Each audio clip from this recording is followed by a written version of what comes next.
તો મેઘરાજાએ 2 કલાકમાં બનાસકાંઠા જિલ્લાને ગમરોડી નાખ્યો। નોંધે છે કે અહીં 2 કલાકમાં જ લાખણીમાં સવારે 2 કલાકમાં 1.5 ઇંચ વરસાદ નોંધાઈ ચૂક્યો છે। આ ઉપરાંત 1.5 ઇંચ વરસાદના કારણે બજારમાં પાણી ભરાઈ ગયા છે। મેઘરાજાએ 2 કલાકમાં જ બનાસકાંઠા જિલ્લાને ગમરોડતા ઘણા એવા વિસ્તારો છે કે જ્યાં પાણી ભરાયા।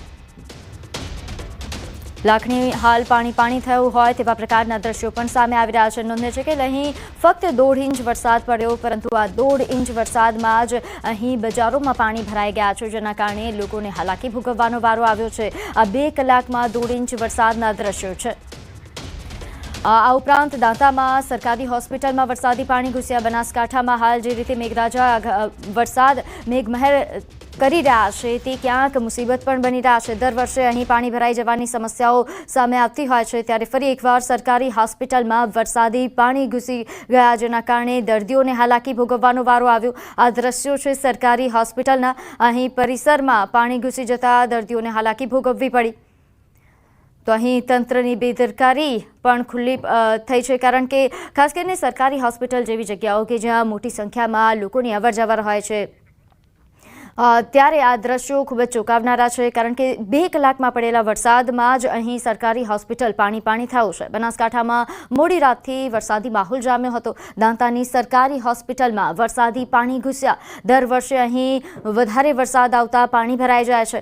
ખાડામાં હોવાથી પાણી પરિસર અને અંદર પણ આવી જાય છે, ત્યારે પાણી દાંતાના સમાજસેવી આગેવાનો તાત્કાલિક હોસ્પિટલ પહોંચ્યા હતા અને પાણી કાઢવાની જહેમત ઉઠાવી હતી। સિવિલ પરિસરમાં પાણીમાં વાહનો ડૂબેલા પણ જોવા મળ્યા। ભારે વરસાદથી હોસ્પિટલની અંદર સુધી પાણી ઘૂસી આવ્યા હતા। ડોક્ટરની ચેમ્બર અને દર્દીના વોર્ડમાં પણ પાણી ઘૂસ્યા, જેના દ્રશ્યો પણ સામે આવી રહ્યા છે। તો બનાસકાંઠા જિલ્લામાં મોડી રાત્રે સાર્વત્રિક વરસાદ નોંધાયો। પાલનપુર, ડીસા, ધાનેરા અને દિયોદરમાં વરસાદ નોંધાયો। કાંકરેજ, વાવ અને સુઈગામમાં મોડી રાત્રે વરસાદ પડ્યો। 2 કલાકમાં જ અહીં મુશળધાર વરસાદ ખાબક્યો। દાંતામાં 4 ઇંચ તો પાલનપુરમાં 2 ઇંચ વરસાદ થયો। લાખણીમાં પણ 1.5 ઇંચ જેટલો વરસાદ નોંધાયો। તો બીજી તરફ વડગામ અને ધાનેરામાં પણ 1 ઇંચ વરસાદ પડ્યો છે। નોંધે છે કે વિરામ બાદ ફરી જિલ્લામાં હાલ સાર્વત્રિક વરસાદ અહીં નોંધાયો। જેને લઈને વધુ વિગત સાથે આપણી સાથે સંવાદદાતા કિશોર જોડાઈ ગયા છે। કિશોર, બનાસકાંઠામાં ગત મોડી રાતથી વરસાદી માહોલ, હાલ કેવા પ્રકારનો માહોલ સર્જાયો છે? કઈ સમસ્યાઓ સામે આવી? ચોક્કસ પ્રીતિ, ગઈકાલે રાતે 2 વાગ્યાથી જ બનાસકાંઠા જિલ્લામાં જે વરસાદ વરસી રહ્યો છે તેને લઈને જનજીવન પ્રભાવિત થયું છે। ખાસ કરીને સવારે 6 થી 8 ની અંદર દાંતામાં 4 ઇંચ જેટલો વરસાદ વરસતા દાંતા પાણી થયું છે। તે ઉપરાંત પાલનપુરમાં 2 ઇંચ જેટલો વરસાદ વરસતા પાલનપુર આબુ હાઈવે છે ત્યાં વાહનોની કતાર લાગી છે અને પાણી ભરાઈ જતા વાહન ચાલકો પણ મુશ્કેલીનો સામનો કરી રહ્યા છે। તે ઉપરાંત લાખણી, ધાનેરામાં પણ 1 ઇંચ જેટલો વરસાદ વરસ્યો છે। લાખણીના નીચાણવાળા વિસ્તારમાં પાણી ભરાઈ જવાના લીધે કિશોર, આપ જોડાયેલા રહેજો। હાલ દાંતામાં જે સમસ્યા સામે આવી હતી કે સરકારી હોસ્પિટલમાં વરસાદી પાણી ઘૂસી આવ્યા, જેને લઈને આજે ખાસ કરીને આ કારણ કે ખૂબ મોટી સમસ્યા છે, દર્દીઓને હાલાકી ભોગવી રહ્યા છે, ત્યારે હાલ આ સમસ્યાને લઈને આપણી સાથે હોસ્પિટલના સિવિલ સુપ્રિન્ટેન્ડન્ટ જોડાઈ ગયા છે। પહેલા તો આપનું ન્યૂઝ 18 પર સ્વાગત છે। કે સિંહજી, આ જે સમસ્યા સામે આવી છે, માત્ર થોડા જ વરસાદમાં આ પ્રકારની समस्या, हॉस्पिटल में पानी घुसी जाए છે? बारिश तो बहुत देर से हो रही है और पूरी नाइट हुई है और दवा वो थोड़ा नीचे है तो पानी अंदर भी आ गया। हालांकि नया दवाखाना का मंजूरी मिल गया है और इसी गांव में रोड के अपोजिट साइड जहां ऊंचा स्थल है वहां पे मंजूरी मिला है नया दवाखाना बनने का और इन शॉर्ट टाइम में वो बनने की तैयारी में है। जी, के जी, ये पहली बार तो है नहीं कि हॉस्पिटल में पानी आ गया है। इसके पहले भी यही समस्या हुई थी, फिर भी बार बार यही समस्याओं का सामना दर्दियों को करना पड़ रहा है। हॉस्पिटल तंत्र को पहले ही सारी तैयारियां करनी चाहिए थी। नहीं, हॉस्पिटल में जो तैयारी है, इमरजेंसी सिचुएशन वो सब है और यहाँ पे जो पेशेंट है उनका किसी तरह का कोई नुकसान नहीं है। ठीक है, आप हमारे साथ जुड़े, धन्यवाद। ત્યારે હાલ સિવિલ સુપ્રિન્ટેન્ડન્ટ કે જેમણે જણાવ્યું કે હાલ નવા હોસ્પિટલ માટે મંજૂરી મળી ચૂકી છે, નવા હોસ્પિટલ બનવાની છે, પરંતુ હાલની જે સમસ્યા છે તે મહત્વપૂર્ણ છે, કારણ કે તેમણે જણાવ્યું કે પહેલાં તૈયારીઓ કરી દેવામાં આવી હતી, તેમ છતાં પાણી ભરાઈ ગયું છે. જો કે આના કારણે કોઈ નુકસાની નથી સર્જાઈ તેવું પણ તેઓ જણાવી રહ્યા છે.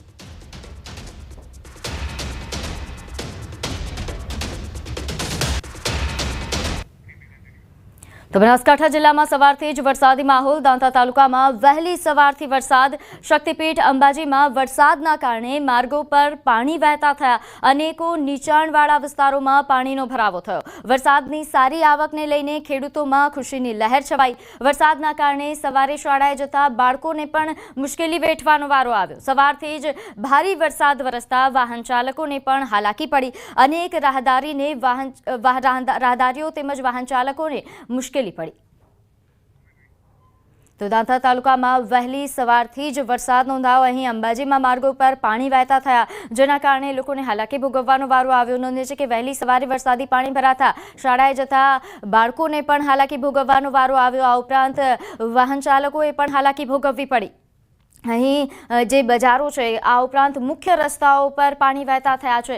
અંબાજીના માર્ગો પર પાણી વહેતા થયા. પ્રવાસીઓને પણ હાલાકી ભોગવવાનો વારો આવ્યો. તો નીચાણવાળા વિસ્તારોમાં ખાસ આ સમસ્યાઓ સામે આવી રહી છે. નોંધે છે કે અહીં તાલુકામાં વહેલી સવારથી જે વરસાદ નોંધાયો, 2 કલાકમાં જ દાંતામાં 4 ઇંચ વરસાદ નોંધાયો હતો. આગળ વાત કરીએ ગુજરાતની સરહદ પર આવેલા હિલ સ્ટેશન માઉન્ટ આબુમાં પ્રકૃતિએ સૌંદર્યની ચાદર ઓઢી છે. વરસાદ વરસતા અરવલ્લીની ગિરિમાળાઓ સોળી કળાએ ખીલી ઉઠતા અદ્ભુત નજારો જોવા મળી રહ્યો છે. પર્વતોએ લીલી ચાદર ઓઢી લીધી. નયનરમ્ય નજારો જોવા મળ્યો અને જેને જોવા માટે પ્રવાસીઓ ઉમટી રહ્યા છે. માઉન્ટ આબુમાં ધુમ્મસ વધતા નક્કી લેક પર વાદળો પથરાયા હોય તેવા દ્રશ્યો સર્જાયા છે. સુંદર વાતાવરણ વચ્ચે પર્યટકોએ નક્કી લેકમાં બોટિંગની મજા માણી હતી. તો વહેલી સવારથી માઉન્ટ આબુમાં ધીમી ધારે વરસાદ વરસી રહ્યો છે. આજે વાતાવરણ એટલું મસ્ત છે કે વાદળો અમારા ઉપરથી ચાલી રહ્યા છે. બહુ સરસ સુંદર વાતાવરણ છે, એકદમ અને ઠંડી હવા છે. વરસાદ થતાની સાથે જ માઉન્ટ આબુ છે, જે અરવલ્લીની ગિરિમાળાઓ છે, તે સોળે કળાએ ખીલી છે. આપને સીધા જ દ્રશ્યો બતાવીશ કે આ દ્રશ્યો છે માઉન્ટ આબુના, કે જ્યાં અરવલ્લીની ગિરિમાળાઓ આવેલી છે. અને અરવલ્લીની જે ગિરિમાળાઓ છે, વરસાદ થતાની સાથે જ અદ્ભુત સોળે કળાએ ખીલી છે. આપ દ્રશ્યોમાં જોઈ શકો છો કે જે વાદળો છે તે નીચે ઉતર્યા છે અને આ ગિરિમાળા ઉપરથી આ વાદળો જે પસાર થઈ રહ્યા છે, અદ્ભુત નજારો જોવા મળી રહ્યો છે. દ્રશ્યોમાં આપને બતાવીશ કે આ અદ્ભુત નજારો જોવા માટે જે પર્યટકો માઉન્ટ આબુ તરફ આવી રહ્યા છે અને માઉન્ટ આબુથી જે આબુ રોડ તરફ જઈ રહ્યા છે, તે પણ આ જે નજારો છે તે જોવા માટે અહીંયા ગાડી સાઈડમાં કરીને ઊભા છે અને પોતાના મોબાઈલની અંદર આ અદ્ભુત જે નજારો છે તે કેદ અત્યારે કરતા નજરે પડી રહ્યા છે. મહત્વની વાત તો એ છે કે રાજસ્થાનના હિલ સ્ટેશનમાં સૌથી વધુ ગુજરાતીઓ આવતા હોય છે અને ગુજરાતીઓ વરસાદના સમયે વધુ આવતા અહીંયા પર્યટકોની સંખ્યામાં પણ ધસારો જોવા મળી રહ્યો છે. કિશોર તુવર, ન્યૂઝ 18 ગુજરાતી, માઉન્ટ આબુ. તો બનાસકાંઠાના પાલનપુરમાં પડેલા 2 ઇંચ જેટલા વરસાદમાં હાઈવે પર પાણી ભરાયા. પાલનપુર અમદાવાદ હાઈવે પર અહીં ગઠામણ પાટિયા નજીક વરસાદી પાણી ભરાયા. હાઈવે પર ઢીચણસમાં પાણી ભરાઈ જતા વાહન ચાલકો પરેશાન થયા. પાણીમાં બાઇક સહિતના અનેક નાના વાહનો ખોટવાઈ જતા વાહન ચાલકોમાં રોષ છવાયો છે. નોંધ્ય છે કે સામાન્ય વરસાદમાં જ વારંવાર હાઈવે પર પાણી ભરાઈ જતા સ્થાનિકો અને વાહન ચાલકોમાં ભારે રોષ છે. તો 2 ઇંચ વરસાદમાં જ હાઈવેના હાલ થયા છે. હાઈવે પર ઘૂંટણસમાં પાણી ભરાઈ ગયા છે, જેના કારણે વાહન ચાલકો અટવાયા છે. ઘણા નાના વાહનો છે કે જે ખોટવાઈ જતા વાહન ચાલકોને હાલાકી ભોગવવાનો વારો આવ્યો. 2 ઇંચ વરસાદથી જ પાલનપુર પાણી થઈ ગયું છે. તો આ હાઈવેના દ્રશ્યો છે. નોંધે છે કે આ પહેલા પણ જે વરસાદી ઝાપટું આવ્યું હતું ત્યારે પણ આ જ પ્રકારની સમસ્યાઓ સર્જાઈ હતી. ત્યારે પણ હાઈવે પર પાણી ભરાઈ જતા વાહન ચાલકોને હાલાકી ભોગવવાનો વારો આવ્યો હતો. તો આ તરફ મહેસાણાના ખેરાલુમાં રાત્રિ દરમિયાન વરસાદ ખાબક્યો તો વહેલી સવારથી જ કાળા ડિબાંગ વાદળોથી આકાશ ઘેરાયો છે. ખેરાલુ શહેરના માર્ગો પર પાણી વહેતા થયા. દેસાઈવાડા રોડ, દેસાઈવાડાથી મારુનડા, માતાજી રોડ, આ ઉપરાંત ખોખરવાડા સંઘ, ખાડિયા વિસ્તારના રોડ પર પણ પાણી વહેતા થયા. ખેરાલુ તાલુકાના નાનીવાડા, મલેકપુર, ગઠામણ, થાગણા, આ ઉપરાંત ખેરપુરા સહિતના ગામોમાં વરસાદ વરસતા વાતાવરણમાં ઠંડક પ્રસરી છે. વરસાદ વરસતા ખેડૂતોમાં આનંદની લાગણી પ્રસરી.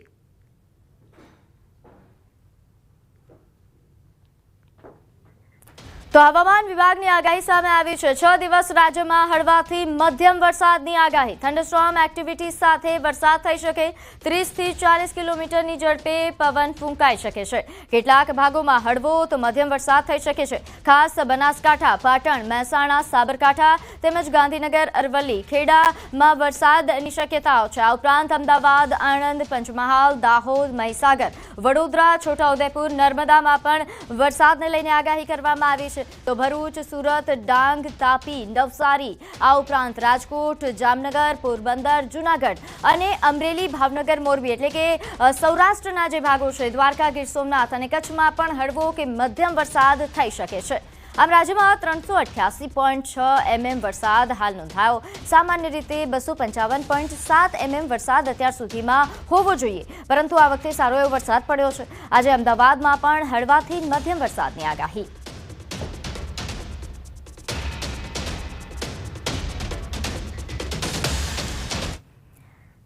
આગળ વાત કરીએ પાણીના સંગ્રહ માટે કરોડોના ખર્ચે ગામ, કોતરો અને ખાડીઓમાં ચેકડેમો બનાવવામાં આવે છે. પરંતુ પાણીનો સંગ્રહ તો નહીં, પરંતુ અહીં સ્થિતિ કંઈક જુદી જ જોવા મળી રહી છે. કારણ કે ચેકડેમો આજે ખંડેર હાલતમાં છે. બારડોલીના વાંકલ નજીકથી પસાર થતી ભૂખી નદી પર 30 વર્ષ પહેલા કાકરાપાર ગોરધા ઉદ્વહન સિંચાઈ યોજના હેઠળ ચેકડેમ બનાવવામાં આવ્યો હતો અને આ ડેમ લોકો માટે ફાયદાકારક પણ નીવડ્યો. પરંતુ આજે ચેકડેમ જર્જરિત હાલતમાં છે. વળી આ ભૂખી નદી પર 10 થી વધુ ચેકડેમો બનાવ્યા હતા, પરંતુ આજે આ ચેકડેમોની હાલત દયનીય બની છે. ચેકડેમો ન હોવાથી ભૂખી નદી ઉનાળામાં સુકાઈ જાય છે અને પીવાના પાણીના સ્તર પણ નીચે જતા માંગરોળ, ઉમરપાડા જેવા તાલુકામાં પીવાના પાણીને લઈને ગામડાના લોકોની હાલત કફોડી થઈ જાય છે. તો સુરતના ટ્રાયબલ તાલુકાના નદી, નાળા, કોતરોમાં પણ બનાવેલા ચેકડેમો ભ્રષ્ટાચારની ચાડી ખાઈ રહ્યા છે. મોટા ભાગના ચેકડેમો તૂટેલી હાલતમાં પડ્યા છે. આ ચેકડેમો ભ્રષ્ટાચારની પોલ ખોલી રહ્યા છે.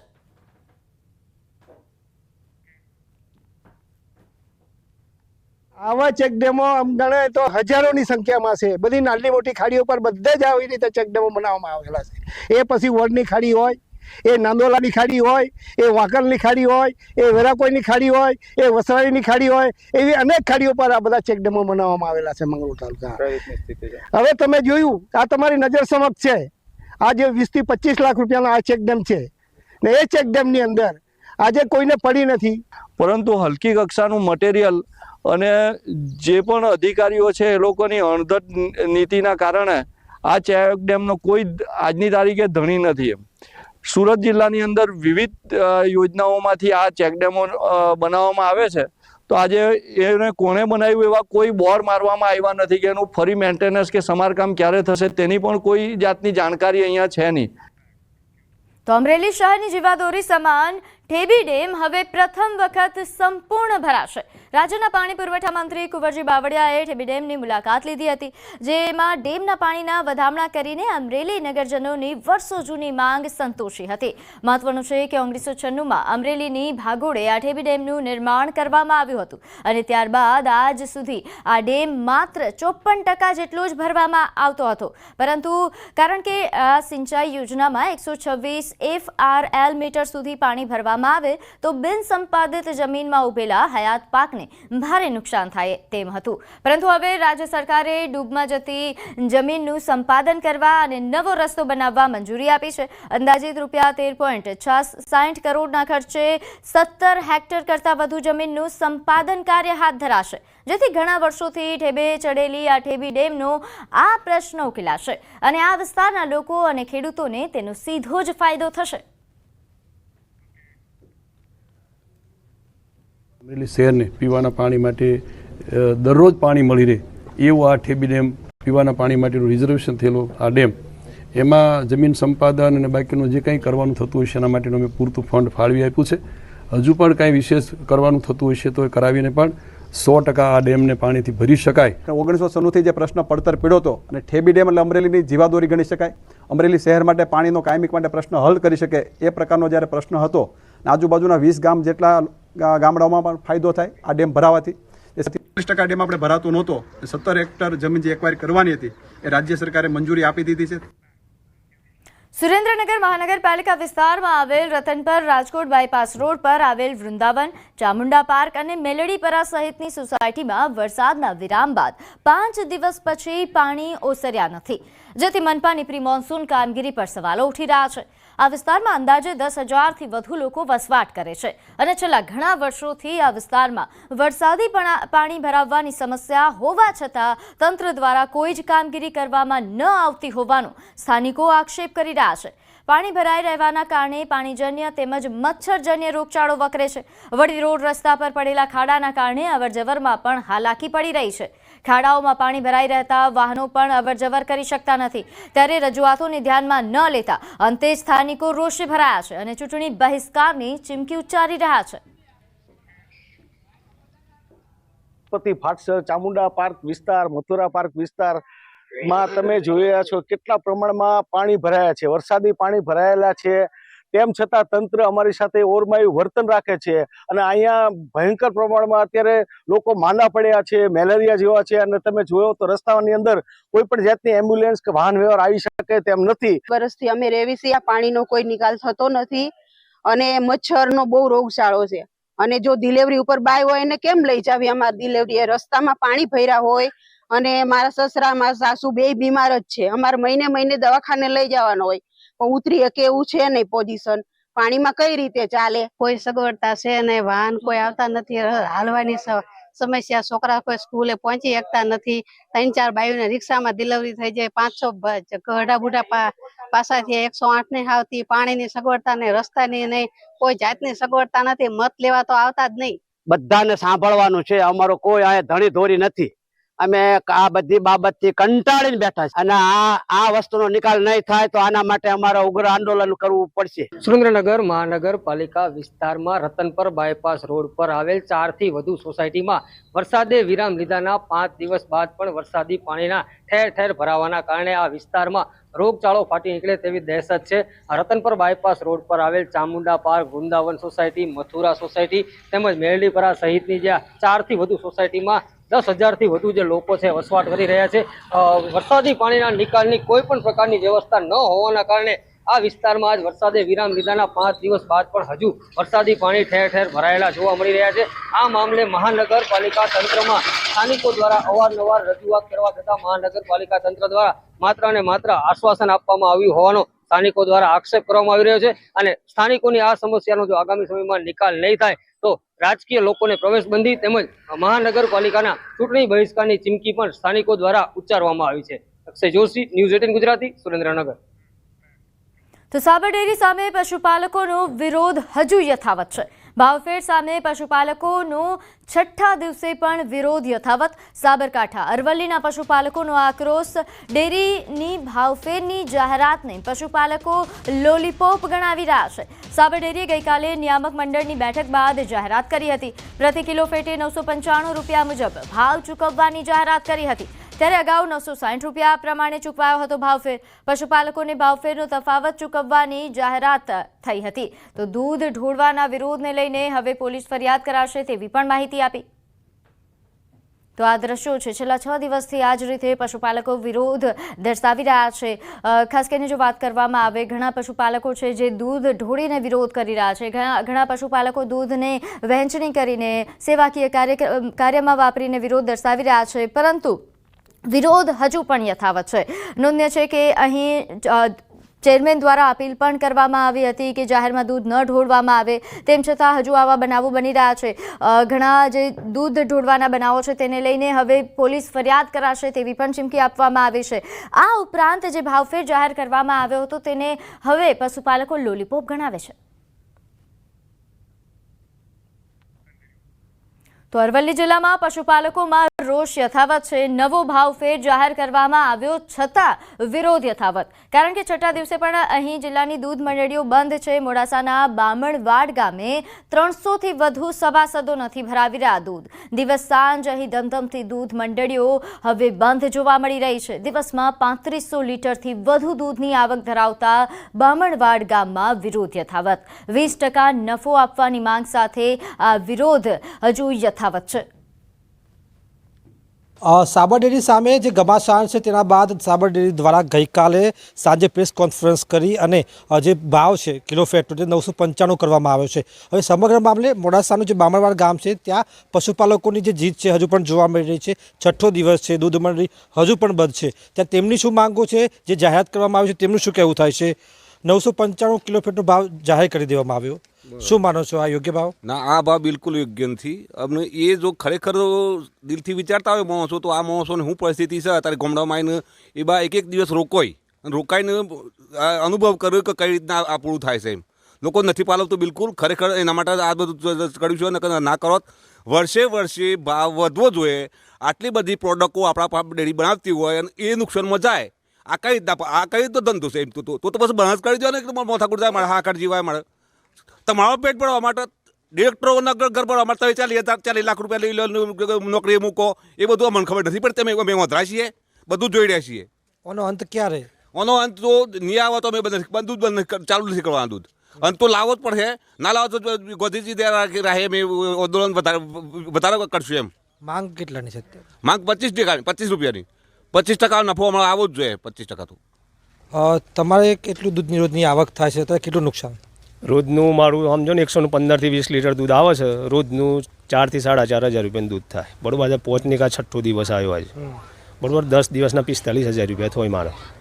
તો એ લોકોએ અમે કાલે જે ભાવ ફેરની જાહેરાત કરી 995 પ્રમાણે, એ ટકાવારી પ્રમાણે ગણવા જઈએ તો આપણે 2 થી 2.5% નફો થાય છે.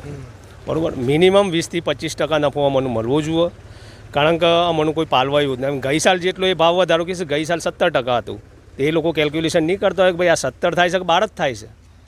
ગઈ સાલ કરતાં તમને અત્યારે કેટલું નુકસાન જઈ રહ્યું છે? નફામાં નુકસાન કેટલી? ગઈ સાલ જુઓ, મારા 11.5 લાખનું દૂધ હતું, એમાં મારા 2,80,000 રૂપિયા નફો આવ્યો હતો. આ સાલ મારા 13 લાખનું દૂધ છે અને 2,40,000 આવ્યા છે. કેલ્ક્યુલેટ કરી લો તમે, 1 લાખ રૂપિયા પૂરા. 1 લાખ રૂપિયા નુકસાની છે. બોલો, અમે 1 લાખ રૂપિયા અત્યારે 1,000 રૂપિયા કોઈ આપે છે ઓછીના? કોઈ ના આપે. તેની જગ્યાએ 1 લાખ રૂપિયા નુકસાની છે. બોલો, શું કરવાનું મારે? એટલે હું તો દરેક ગ્રાહકોને અપીલ કરું છું કે 20 થી 25% નફો મળે પછી તમે દૂધ ચાલુ કરજો અને થોડા કાંઠા થઈ જજો. ભલે 15 દિવસ દૂધ બંધ રાખવું પડે એમ, બાકી એના સિવાય સારું નથી એમ. તમે શું કહેશો, કેવી નુકસાની અત્યારે? ચોક્કસથી અન્ય જે આપણે સરપંચ એમને પૂછીશું, કેટલાક સભાસદો ગામમાં કેટલું લીટરની આવક થઈ રહી છે અને એ દૂધનો અત્યારે શું કરી રહ્યા છો? બામણવાડ ગામમાં દૂધ મંડળીમાં 360+ સભાસદો દૂધ ભરાવું છે, જે છેલ્લા 6 દિવસથી સદંતર બંધ છે. તો અમારા ગામમાં સમજદાર છે બધા, દૂધ વેરપતા નથી, રસ્તા પર દોડતા નથી, આજ દન લગીને કોઈ વિરોધ કર્યો નથી. બધા પશુપાલકો ખુશ છે કે જો લગીન ન્યાય ના મળે તો લગીન દૂધ આપવાનું નહીં. અને દૂધ જેને ના હોય ગરીબો એને આપી દેવાનું મફત. અને સેવા કરશે. હરાદો પેલો ડિરેક્ટરનો હરાદ કરીને ખોય છે શાંતિથી. ફર્સ્ટ ક્લાસ 2 ટાઈમ દૂધ પાક બનાવીને ખોય છે. કોઈ તકલીફ નથી અત્યારે ખાવા પીવા માટે. જો લગીને મને 25% નફો નહીં મળે તો લગીને અમારી ડેરીમાં દૂધ નહીં ભરાય. એટલે આ ડિરેક્ટરોનો એમ છે, MD બેઓને, કે 995 કરી નાખ્યો એટલે પબ્લિક ગઈ સાલ જેટલો નફો ગણી લે અને ખુશ થઈ જાય. ગઈ સાલ 800 રૂપિયા દૂધનો ભાવ હતો કિલો ફેટનો, આ સાલ 850 છે. એટલે 1,040 રૂપિયા ચૂકવાને તાને 70% ગઈ સાલ જેટલો નફો બેહ. ચોક્કસથી જે પ્રકારે ગઈકાલે જે જાહેરાત કરવામાં આવી સાબર ડેરી દ્વારા, ત્યારબાદ પશુપાલકોના જે નિવેદન સામે આવી રહ્યા છે તે તેમની જીદ સાથે જોવા મળી રહ્યા છે કે તેમને જે 70% નફો ગત વર્ષે તો તે આપવામાં આવે. ક્યાંક ને ક્યાંક તેઓ છેતરાઈ રહ્યા હોવાનો પણ ભાવ છે. કારણ કે જે પ્રકારે ગઈકાલે જાહેરાત કરવામાં આવી ત્યારબાદ એમ હતું કે આંદોલન શમી જશે, પરંતુ વરસતા વરસાદમાં પણ પશુપાલકો સામે આવી રહ્યા છે અને પોતાની જે જીત છે, પોતાની જે ન્યાયની માગણી છે, નફાની માગણી છે, તેના માટેની તેમની પ્રબળતા જોવા મળી રહી છે. હાર્દિક પટેલ, ન્યૂઝ 18 ગુજરાતી, બામણવાડ ગામ, અરવલ્લી. આગળ વાત કરી સુરતની. અહીં બાળકીની છેડતી મામલે હોબાળો. કરચેલિયા ગામમાં તોડફોડ કરવામાં આવી આગચંપીનો પણ બનાવ બન્યો. બાળકી દુકાનમાં પેન્સિલ લેવા જતા છેડતીનો આક્ષેપ છે. પોલીસે ફરિયાદ ન લેતા ગ્રામજનો વિફર્યા છે. ગ્રામજનોએ દુકાનમાં તોડફોડ કરી આગચંપી કરી. ગ્રામજનોએ રસ્તો રોકીને દુકાનમાં તોડફોડ કર્યા હોવાના સમાચાર મળી રહ્યા છે. ગ્રામજનોએ પોલીસનો પણ ઘેરાવો કર્યો. જિલ્લા પોલીસનો મોટો કાફલો સ્થળ પર પહોંચ્યો હતો. ફાયરની ગાડી પણ ઘટના સ્થળે પહોંચી. મિલવાઇલ ગામ લોકો ભેગા થઈ ગયેલા અને ગામ લોકોએ સામેવાળાની જે દુકાન છે એ દુકાનની અંદર થોડો સામાન કાઢીને તોડફોડ કરેલી, સામાન સળગાવેલો. પોલીસ આવી ગઈ છે ઘટના સ્થળે. અમે પણ ઘટના સ્થળે આવી ગયેલા. અત્યારે ગામમાં માહોલ બિલકુલ શાંતિનો છે. ફરિયાદ લેવાઈ રહી છે અને આરોપી ઓલરેડી પોલીસે હસ્તગત કરી લીધેલો છે. અત્યારે પોલીસ પાસે જ છે આરોપી અને આગળની કાર્યવાહી ચાલુમાં છે. તો દુકાને પેન્સિલ લેવા ગયેલી બાળકીની છેડતી મામલે આ વિરોધ છે. નોંધે છે કે અહીં ગ્રામજનો દ્વારા હોબાળો કરવામાં આવ્યો, કારણ કે પોલીસ ફરિયાદ પણ નહોતી લેવામાં આવી. તેને લઈને ગ્રામજનો વિફર્યા હતા અને કરચેલિયા ગામમાં જે દુકાનમાં બનાવ બન્યો ત્યાં તોડફોડ આગચંપી થઈ. આગળ વાત કરીએ, રિલાયન્સ ઇન્ડસ્ટ્રીઝે નાણાકીય વર્ષ 2025-26ના પ્રથમ ત્રિમાસિક ગાળાના પરિણામો જાહેર કર્યા છે. કંપનીનો નાણાકીય વર્ષ 2025-26ના પ્રથમ ક્વાર્ટરમાં નફો વાર્ષિક ધોરણે 76.5% વધીને 30,783 કરોડ રૂપિયાએ પહોંચી ગયો છે. ગત નાણાકીય વર્ષના સમાન ગાળામાં જ કંપનીને 15,138 કરોડ રૂપિયાનો નફો થયો. રિલાયન્સ ઇન્ડસ્ટ્રીઝના પરિણામો શુક્રવારે શેરબજાર બંધ થયા પછી જાહેર કરવામાં આવ્યા. રિટેલ અને ડિજિટલ સેવાઓમાં મજબૂત ગ્રોથના દમ પર કંપનીની કોન્સોલિડેટેડ આવક પણ 6% વધીને 2.73 લાખ કરોડ રૂપિયા થઈ છે. આ સમયગાળામાં જીઓ પ્લેટફોર્મ્સનો નફો એ 25% વધીને 7,110 રૂપિયા 10 કરોડ રૂપિયા રહ્યો છે, જ્યારે તેનો EBITDA લગભગ 24% વધીને 18,135 કરોડ રૂપિયા થયો છે. પ્રથમ ત્રિમાસિક ગાળામાં કંપનીનો નેટ સબસ્ક્રાઇબર ગ્રોથ એ 99 લાખના મજબૂત સ્તરે રહ્યો, તો જીઓ ટ્રુ 5G યુઝર્સની સંખ્યા પણ 20 કરોડને પાર થઈ ગઈ છે, જ્યારે જીઓ એર ફાઇબર હવે 74 લાખ ગ્રાહકો સાથે વિશ્વની સૌથી મોટી ફિક્સ્ડ વાયરલેસ એક્સેસ સેવા બની ગઈ છે. આ ઉપરાંત રિલાયન્સ રિટેલની આવક ગત વર્ષના સમાન સમયગાળાની સરખામણીએ 11.3% વધીને 84,171 કરોડ રૂપિયા થઈ ગઈ છે. આ ઉપરાંત એબીટીડીના 12.7% વધીને 6,381 કરોડ રૂપિયા થયું છે.